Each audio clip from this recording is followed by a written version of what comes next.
The audience that I think I speak most closely to are the ones who are in the position of making decisions but don't have the knowledge to make that decision. I have no ego in this. I have no ego whatsoever. I just want to impart information and help you be the best buyer, beverage director that you can be. The wonderful thing about this industry is that there's no absolute right and no absolute wrong. It's this sliding scale of where are you comfortable inserting your opinion. And a lot of people don't realize that their opinion is valid if it's based on a little bit of knowledge that's true. And that's where I help you. First thing anybody has to do is gain trust, and that's a relationship. So you build a relationship. And I go in the first time, I never expect to sell wine day one, but I expect to hopefully get to know you and you get to know me a little bit better.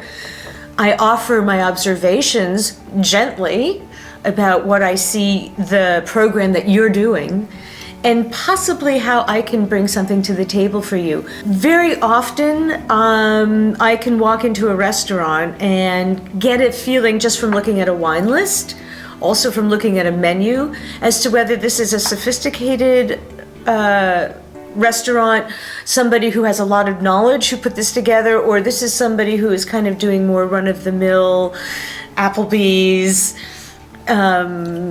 profile. When I see somebody trying to do something more ambitious but are missing the mark, I might give you feedback and say, have you considered diversifying the wines that you're offering? It looks like you are just concentrated with this one varietal, or you're just working with this one distributor that might be limiting you.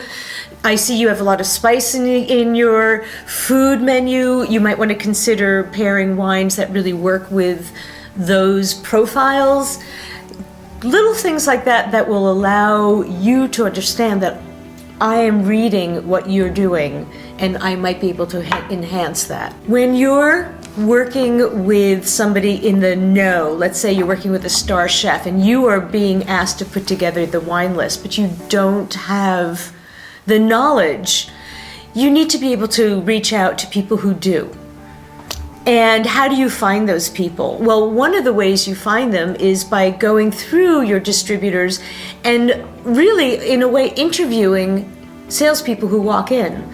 You ask somebody like me pointed questions, you will be able to elicit a lot of information that you need to enhance your program. For the novice restaurateur or wine shop who is just setting up, they tend to work with people who have the largest portfolio because they walk in and they say, I can offer you the world, when in fact it's very limiting. It's like putting all of your eggs in one basket, and that basket may not be the right basket for you.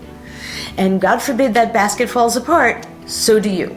So by diversifying and working with a number of people who can give you something a little bit different, it's really important. And it diversifies your program as well. One of them is to work with people who are already in the industry who are being asked to perform and bring together events that need good food and good wine, but are not really knowledgeable about what's out there and available to them. I would like to work with professional women who are expected to be able to go out there and do the sort of old boys network and go out and wine and dine and read a wine list and order off of a wine list, but really haven't a clue because their husbands have always done it, their father's always done it, they've never been trained in wine, they kind of know they like Malbec, maybe Pinot Grigio, I've had California Chardonnay, I like that, but reading a wine list and wining and dining on a high level,